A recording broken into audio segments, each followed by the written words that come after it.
오늘 말씀의 제목은 바벨론에 대한 경고입니다. 이사야서 13장 1절에서 5절 말씀을 보시겠습니다. 아모스의 아들 이사야가 바벨론에 대한 받은 경고라.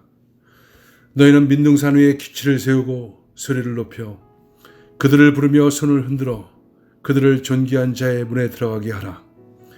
내가 거룩하게 구별한 자들에게 명령하고 나의 위엄을 기뻐하는 용사들을 불러 나의 노여움을 전하게 하였느니라.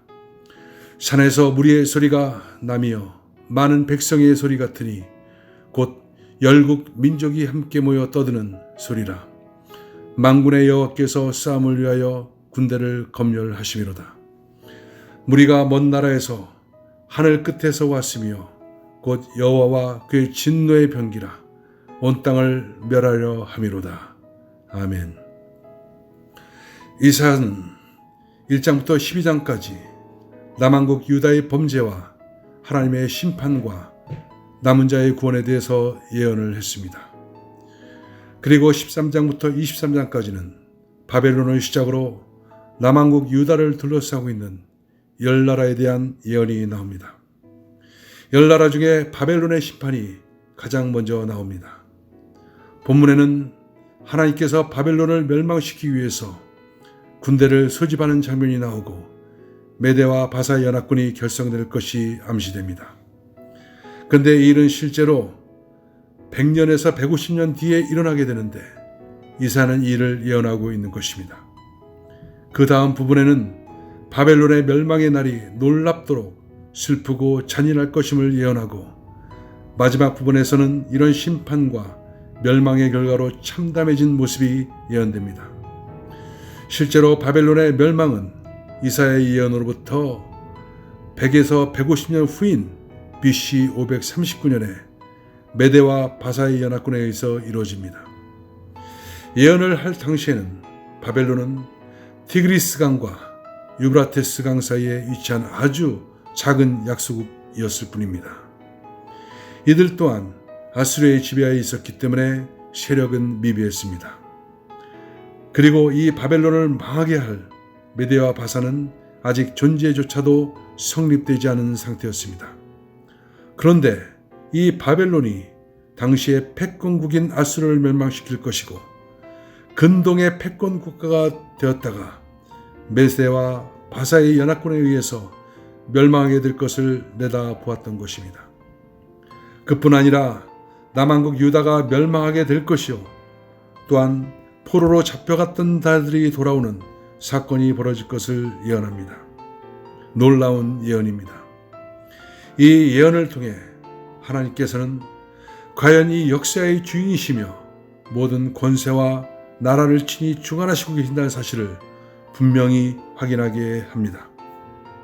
그러면 하나님은 이사야를 통해서 왜 바벨론을 첫 번째 멸망의 대상으로 삼은 것일까요?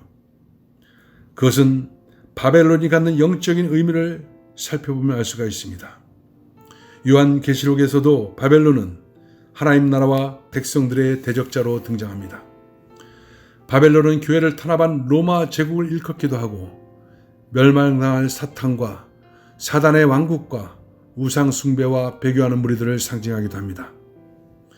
바벨론이 이렇게 여호와의 신앙에 반하는 적대 세력의 상징이 된 이유는 가장 큰 이유는 예루살렘 성전을 파괴했기 때문입니다.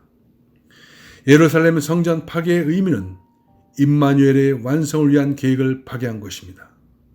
사탄은 성전을 파괴함으로써 하나님께서 일으키신 임마누엘 사건을 미완성으로 만들어서 선민 공동체를 뿌리채 뽑고 싶어 했습니다.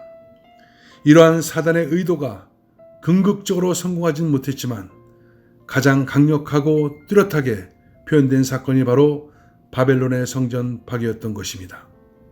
그 결과 심판의 예언이 가장 먼저 선포되고 있는 것입니다. 임마누엘은 하나님이 우리와 함께 하신다는 뜻입니다. 우리는 이 세상을 살면서 함께하는 존재가 여럿 있습니다.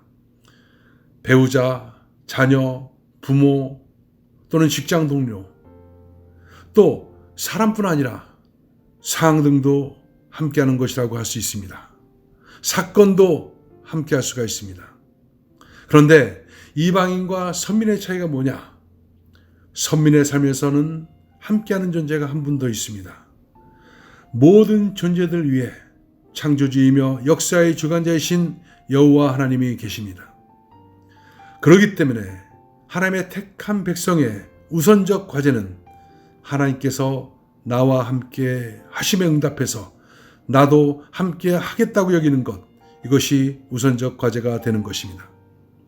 하나님의 이름을 부른 선민은 하나님이 지금 나와 함께 하시기 위해 오셨다는 것을 압니다.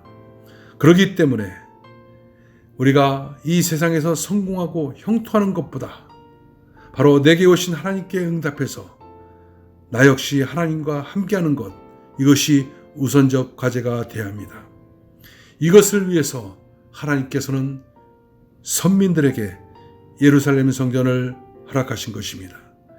이것을 위해서 예수님께서 십자가를 통해서 모든 죄를 청산하고 하나님과 우리와의 관계를 화목하게 만드신 것입니다.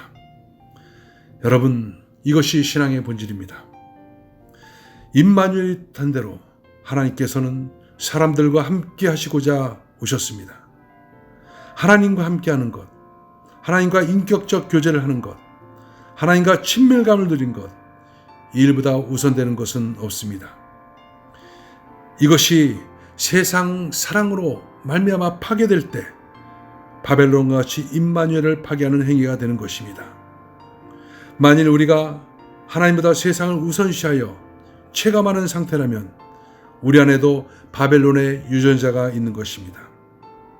이처럼 바벨론이 성전을 파괴하는 것이 하나님의 큰 범죄였기 때문에 계시록에서도 바벨론을 음녀로 비유한 것입니다. 하나님의 관계, 이것이 가장 소중하고 귀한 것입니다.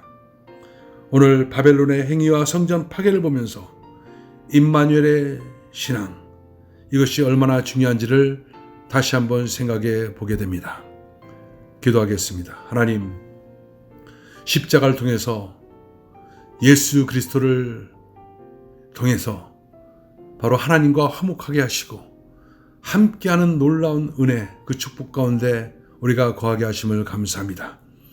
임마누엘 신앙, 이것을 위해서 끊임없이 십자가 앞에 나가 세상에 대해서 내가 이미 죽었음을 보게 하여 주시고 부활의 하나님과 늘 동행하고 있는 나를 보게 하여 주옵소서.